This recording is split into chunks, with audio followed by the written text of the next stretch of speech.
Radio Auslandsdienst. Welcome to a new episode of our series A Year Abroad.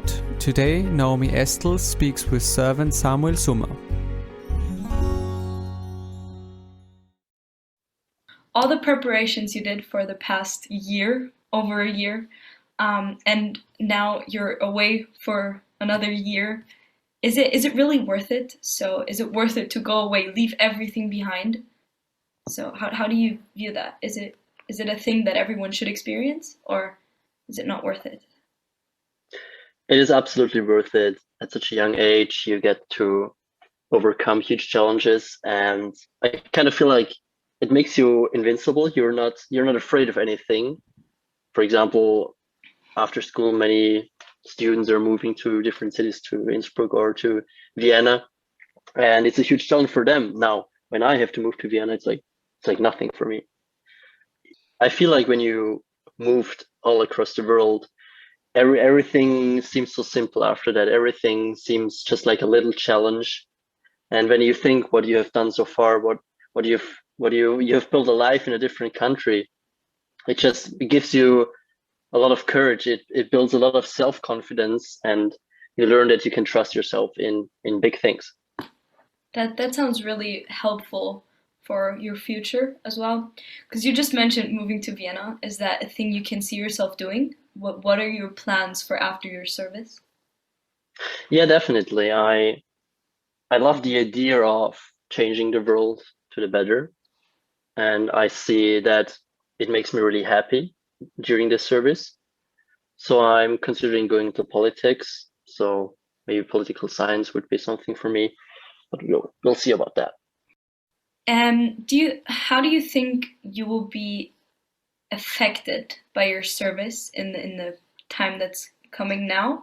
Is there a thing that you think might be a huge challenge you're going to face, or is that all in the past? Did you already face all the challenges? Yeah, I already talked a little bit about self-confidence. You just trust yourself way more than before. I get different perspective on the world because I get to new people, new stories, new cultures, and especially with the work of survivors, you really learn a lot about life, about how you should appreciate things. So you get a lot of new perspectives, and yes. So Samuel, what are the things that you definitely miss the most from home? Is there anything you can really tell us that you really miss in Toronto that's not here, except for your family maybe, because they're not in Toronto with you? I thought it would be really hard being here because you would miss a lot at home.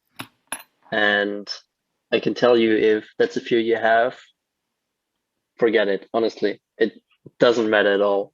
Every day you get so many memories in a new country, in a new life abroad, and things at home don't seem that important as you would imagine it would be.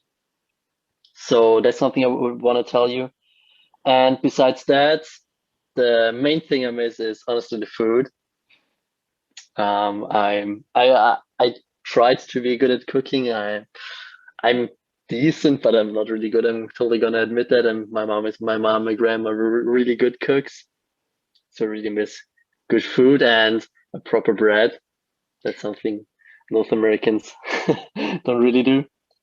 And of course, friends and family, but that's pretty obvious. I'm gonna be honest, during Christmas, it was pretty hard for me.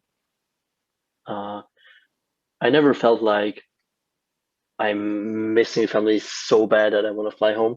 But on Christmas, it was very hard. I got a very nice package with letters from all of them. So there was the 1 or 2 tears that were running down the face. But overall, don't be afraid of it. Do it. It's absolutely worth it. So now, do you have any tips for people that want to visit Toronto, or future servants that want to work at the institute you work at? So for the city of Toronto, I would really recommend the area of Kensington. It's like a little hipster village with many little shops. It's very beautiful there, and you can find good food there. And when you want to go outside of the city and see a bit of nature, I can really recommend the Tews Falls. Of course, you've heard the Niagara Fall, but that's not a secret tip. So go to the Tews Falls. It's about an hour west of Toronto, and it's very beautiful in a little valley, a very nice waterfall. It's very nice. So, any tips for the people that want to work at the institute you work at? Anything we need to know?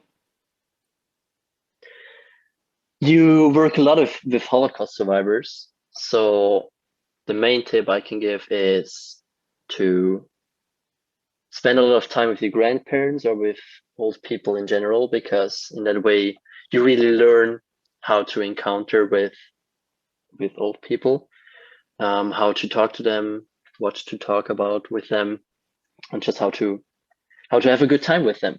That's the main tip I can give. Perfect. That's a great tip, I think. Is there a highlight that already happened that you can tell us a bit about? In its own way, every day in Toronto is a highlight for me, but I'm going to divide it in one private highlight and one work-related highlight. The private highlight for sure were seeing the Niagara Falls. It sounds kind of stupid because it's a place everyone knows, everyone has seen pictures of it, so you would think it's kind of overrated. But I'm going to be completely honest with you, when you stand at the rail and look down these giant waterfall, it looks just surreal. I would say that it's the best thing I've ever seen nature related. It was really surreal to see that in real life. And when it comes to work, the working with Holocaust survivors is so impactful. And to show you how impactful it is, I would like to tell you about one meeting with Holocaust survivors. And you have to know, to protect all the survivors, of course, all the conferences are usually online, and I only joined them online on Zoom. But a few of them I get to know personally because either they don't have a computer or they have some problems with it. So I come to their home and help them with the computer to set up everything for the conference. And one Holocaust survivor I got to know personally is Esther.